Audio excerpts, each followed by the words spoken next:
Bagaimana rasanya hidup 1 bulan penuh hanya berdua dengan mertua pria yang hampir tak pernah bicara, sementara suami pergi untuk dinas ke luar negeri? Aku tak pernah menyangka jawabannya akan begitu menggugah hati. Hari itu langit mendung menggantung rendah di atas perkampungan kecil kami. Angin dari perbukitan meniup lembut tirai jendela, membawa aroma tanah yang lembab. Aku berdiri di ambang pintu, melihat Damar suamiku memasukkan koper terakhir ke bagasi mobil dinas. Wajahnya tampak tenang, tapi aku tahu hatinya tidak demikian. Kamu pasti kuat, Rania. Ada bapak yang menemani, katanya sambil mengusap rambutku. Tangannya hangat, penuh keyakinan yang berusaha ia tanamkan di hatiku. Aku tersenyum samar dan mengangguk, tak ingin membuatnya khawatir. Kenyataannya, aku sendiri tak yakin. Bapak, ayah Damar, adalah pria yang sangat pendiam. Sejak ibu meninggal 3 tahun lalu, beliau tinggal bersama kami. Kami jarang benar-benar bercakap. Hidup dengannya seperti berbagi rumah dengan bayangan. Terasa ada, tapi tak banyak suara. Mobil itu akhirnya pergi meninggalkan debu tipis di jalan tanah. Aku melambai perlahan hingga kendaraan itu menghilang di tikungan. Lalu keheningan menyergap rumah kami. Di teras, bapak duduk diam dengan segelas kopi di tangan. Ia mengangguk kecil kepadaku, lalu kembali menatap taman depan. Aku menjawab dengan senyum kaku dan masuk ke dalam rumah. Hari pertama dimulai, dan aku belum tahu bagaimana harus mengisinya. Malam datang cepat. Angin malam membuat kaca jendela bergetar pelan. Aku mencoba mengalihkan pikiranku dengan membaca buku, tapi pikiranku justru melayang ke suara-suara asing di dalam rumah. Rumah ini tidak pernah benar-benar sunyi, bahkan ketika tidak ada yang bicara. Ada derit kayu, detak jam dinding, dan sekarang langkah kaki dari arah dapur. Aku berdiri, jantung berdegup cepat. Perlahan aku melangkah keluar kamar dan menyusuri lorong gelap menuju dapur. Di sana, di bawah cahaya lampu remang, kulihat bapak duduk di kursi kayu, memandang keluar jendela. "Bapak," panggilku pelan. Ia menoleh perlahan. Matanya tampak kosong, tapi tidak menyeramkan. Hanya letih.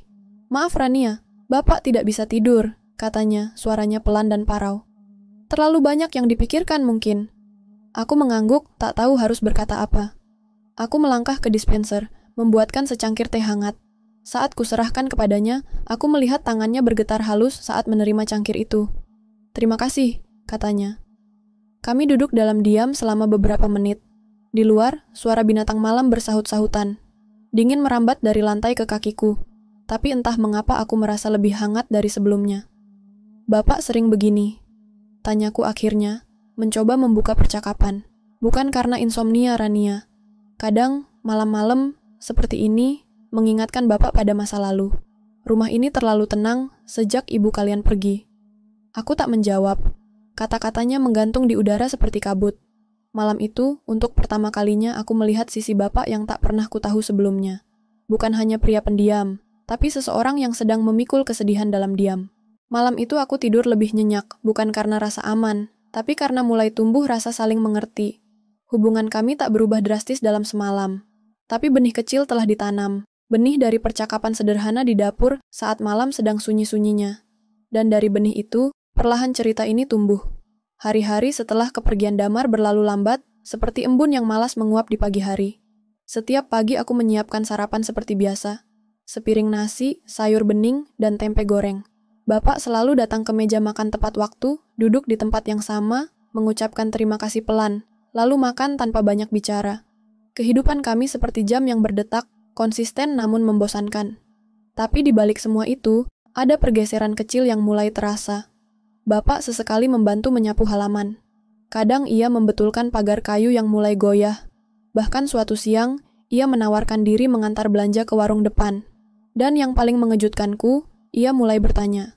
Bukan pertanyaan besar, hanya hal-hal kecil seperti, "Kamu suka masak?" atau "Damar masih suka lupa makan kalau kerja?" Tapi itu cukup untuk membuatku menyadari bahwa mungkin ia juga mencoba. Suatu sore, ketika matahari mulai condong ke barat, aku sedang mencuci pakaian di halaman belakang. Angin semilir menggoyang dedaunan pohon randu yang tinggi, menjulang di sudut halaman. Pohon itu sudah ada sejak Damar kecil, katanya dulu, tempat dia dan teman-temannya bermain perang-perangan dari ranting dan daun. Tiba-tiba suara langkah pelan mendekat dari belakang. Aku menoleh dan melihat bapak berdiri dengan tangan di belakang punggung. "Rania, bisa duduk sebentar?" tanyanya dengan nada ragu tapi lembut. Aku meletakkan ember cucian dan mengangguk. Kami duduk di bangku panjang di bawah pohon randu, ditemani bayang-bayang dedaunan dan suara burung pipit yang masih berkicau. Damar bilang kamu suka menulis, katanya tiba-tiba. Aku sedikit terkejut. Iya pak, cuma tulisan ringan, blog pribadi. Bapak mengangguk pelan. Ibumu dulu juga suka menulis. Dia punya buku harian, tapi bapak tak pernah baca. Katanya itu ruang rahasianya. Ia tertawa kecil. Pertama kalinya aku mendengar suara tawa dari bapak. Ringan, tapi mengandung duka. Ibu sering duduk di sini sore-sore, lanjutnya. Duduk sendiri, kadang menangis, kadang tersenyum sendiri. Bapak sering tidak paham apa yang ia pikirkan. Aku hanya diam, menunggu ia melanjutkan. Waktu ia sakit, baru bapak sadar. Terlalu banyak waktu yang terlewatkan. Kita sering berpikir masih ada nanti untuk bilang terima kasih, atau aku sayang kamu. Tapi, nanti itu kadang tidak pernah datang. Aku menunduk, kata-katanya menampar tanpa suara. Bapak lihat kamu sering sendirian di dapur, atau di kamar, katanya lirih. Kalau kamu ingin bicara, bapak bisa dengar. Walau mungkin tak selalu tahu harus jawab apa. Mataku terasa panas mendengarnya. Ada luka yang terungkap di antara kalimat-kalimat itu. Tapi ada juga ketulusan yang selama ini mungkin tersembunyi di balik kebisuannya. Terima kasih pak, kataku akhirnya. Rania juga kadang merasa kesepian, tapi sekarang tidak terlalu lagi. Kami duduk dalam diam, tapi bukan diam yang canggung. Ada kenyamanan yang tumbuh perlahan di antara kami. Seperti dua orang asing yang tersesat dalam badai yang sama, dan akhirnya saling menemukan kehangatan. Malamnya, setelah makan malam, aku membuat 2 cangkir teh dan membawanya ke ruang tamu. Bapak sedang membaca koran tua. Aku duduk di seberangnya dan menyerahkan teh itu. Tehnya sedikit manis, Pak, seperti cerita tadi sore, kataku sambil tersenyum kecil. Ia menatapku, lalu tertawa pelan. Bapak suka. Dan malam itu, untuk pertama kalinya sejak Damar pergi, kami duduk lama di ruang tamu. Bercerita tentang hal-hal sederhana. Tentang masa kecil Damar yang dulu takut suara petir. Tentang ibu mertuaku yang suka menyelipkan uang di bawah bantal anak-anak sebagai kejutan pagi hari. Tentang betapa cepat waktu berlalu saat kita berhenti memperhatikannya. Di balik dinding rumah kami yang sudah mulai lapuk, cerita-cerita itu mengalir seperti sungai kecil, pelan, jernih, dan penuh kenangan. Dan aku tahu, 1 bulan ini akan menjadi lebih dari sekadar waktu yang terlewat. Ia sedang mengajari aku sesuatu, bukan lewat nasihat panjang, tapi lewat kehadiran dan kejujuran yang akhirnya berani ia buka. 3 minggu sudah Damar pergi. Rumah yang dulunya terasa sepi, kini berubah menjadi tempat perenungan. Hubungan antara aku dan Bapak tak lagi hanya sebatas basa-basi. Ada kehangatan baru yang tumbuh dari percakapan-percakapan kecil, dari teh hangat yang kusajikan tiap malam, hingga tawa yang perlahan kembali mengisi ruang tamu. Namun seperti angin yang tak selalu sepoi, hari-hari itu mulai terasa berbeda. Bapak, yang semula mulai terbuka, kini kembali sering termenung. Ia duduk di kursi rotan tua di dekat jendela, menatap keluar berjam-jam. Bahkan saat aku mengajaknya berbicara, jawabannya sering hanya senyum kecil atau anggukan samar. Awalnya aku pikir ia hanya lelah, tapi lama-kelamaan, kekhawatiran mulai tumbuh. Ada sesuatu yang sedang ia sembunyikan, dan aku belum tahu apa. Hingga suatu pagi, saat aku sedang menyiapkan sarapan, Damar menelpon dari luar negeri. Ran, nanti malam Bapak mau bicara sama kita berdua. Katanya dengan nada serius. Dia minta aku telepon malam nanti jam 9. Katanya penting. Penting gimana? Tanyaku, jantungku berdegup lebih cepat dari biasanya. Aku juga nggak tahu, tapi suaranya berbeda. Hari itu aku merasa tak tenang. Seperti ada angin dingin yang terus mengikutiku kemanapun aku pergi. Bahkan teh favoritku pun terasa hambar. Malam pun datang. Aku menyiapkan ruang tamu, menaruh ponsel di atas meja, dan duduk menunggu panggilan video dari Damar. Tepat pukul 9, wajah suamiku muncul di layar. Bapak duduk di sampingku, mengenakan kemeja putih yang sudah disetrika rapi. Pak, ada apa ya? Tanya Damar membuka percakapan. Bapak menghela napas panjang, lalu mulai bicara pelan. Damar, Rania, ada sesuatu yang ingin Bapak sampaikan. Sesuatu yang sudah lama Bapak simpan. Aku menatap wajahnya yang mulai terlihat lelah. Garis-garis usia di wajahnya tampak lebih dalam malam ini. Bapak sudah merasa cukup tinggal di sini, katanya. Kalian telah merawat Bapak dengan baik, lebih dari yang Bapak harapkan. Tapi Bapak ingin kembali ke rumah lama di kampung. Rumah tempat Bapak dan Ibu kalian membangun hidup dari nol. Pak, aku mencoba memotong, Tapi Bapak mengangkat tangan pelan. Bapak tahu ini mendadak, tapi Bapak sudah pikirkan lama. Di sini, Bapak banyak mengenang, tapi di sana, Bapak ingin berdamai. Aku dan Damar saling pandang lewat layar. Suamiku terdiam, mencoba mencerna. Pak, kalau Bapak merasa tidak nyaman tinggal di sini, kami bisa perbaiki, kata Damar akhirnya. Tapi jangan pergi sendirian. Bapak tersenyum, kali ini lebih tenang. Bukan karena tak nyaman, Mar. Justru karena kalian terlalu baik. Bapak tak mau jadi beban. Dan Bapak ingin menjaga rumah itu. Tempat ibu kalian menanam kenangan. Di sana, Bapak merasa bisa berpulang dengan tenang suatu hari nanti. Kata-katanya mengguncangku. Tak ada yang meninggal, tidak ada kabar sakit parah. Tapi malam itu terasa seperti perpisahan yang perlahan sedang direncanakan. Kami akhirnya mengerti. Ini bukan keputusan impulsif. Ini cara Bapak memberi ruang untuk dirinya sendiri, untuk mengenang tanpa menyakiti, dan untuk melepaskan beban yang selama ini tak pernah ia bagi. 2 minggu kemudian, kami mengantarnya ke kampung.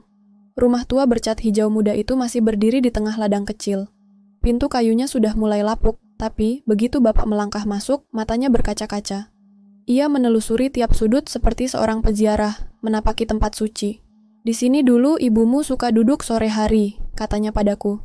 Di situ, Damar pernah jatuh waktu belajar naik sepeda. Kami tinggal semalam di sana sebelum kembali. Saat kami pamit, Bapak hanya berkata pelan, kalian bisa datang kapan saja. Rumah ini selalu terbuka untuk kalian. Di dalam mobil, saat kami mulai meninggalkan desa, aku menangis diam-diam. Tapi bukan karena sedih, melainkan karena aku tahu, Bapak akhirnya menemukan tempatnya sendiri. Tempat di mana ia bisa menjadi dirinya, bukan hanya sebagai ayah atau mertua, tapi sebagai seorang suami yang sedang menjaga warisan cinta. Dan bagiku, pria tua yang pendiam itu bukan lagi sekadar bayangan di rumah. Ia adalah sosok penuh cerita, luka, dan ketulusan yang tak bisa dinilai hanya dari diamnya. Sudah hampir setahun sejak Bapak kembali ke rumah lamanya di kampung. Sejak itu, setiap akhir pekan aku dan Damar menyempatkan diri untuk menjenguknya. Kadang hanya sebentar, kadang kami menginap. Tapi setiap kali datang, rumah itu menyambut kami dengan keheningan yang damai, dan aroma kopi hitam yang selalu Bapak seduh pagi-pagi. Meski tubuhnya mulai melemah, senyum Bapak tak pernah luntur. Ia sering duduk di kursi rotan di beranda, memandangi ladang kecil dan mendengarkan suara burung dari pepohonan. Kadang ia bercerita tentang ibu, tentang masa-masa muda mereka, tentang kesederhanaan yang penuh cinta.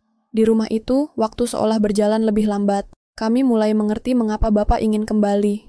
Rumah itu bukan sekadar tempat tinggal, itu adalah tempat ia merasa utuh. Aku dan Damar bahkan mulai merawat bagian-bagian rumah yang rusak. Mengecat dinding yang kusam, memperbaiki jendela, menata ulang kebun belakang yang dulu menjadi tempat favorit Bapak dan Ibu menanam sayuran. Kami tidak hanya memperbaiki bangunan, tapi juga menjaga kenangan. Namun kehidupan, seperti musim, tak pernah tinggal lama di satu fase. Pada suatu malam di bulan Agustus, kami menerima telepon dari tetangga Bapak. Suaranya gemetar. Bapak, kalian jatuh di kebun, sekarang di tempat tidur. Sepertinya tubuhnya makin lemah. Kami segera berangkat. Sepanjang perjalanan, tak ada kata-kata dari Damar. Ia hanya menatap jalanan gelap dengan rahang mengeras. Aku menggenggam tangannya erat. Saat kami tiba, Bapak sedang terbaring di ranjangnya. Napasnya berat, tapi matanya masih mengenali kami. Ia tersenyum ketika melihat kami masuk, lalu melambaikan tangan pelan. Rania, Damar, terima kasih sudah datang, katanya dengan suara nyaris berbisik. Kami duduk di sisi tempat tidurnya.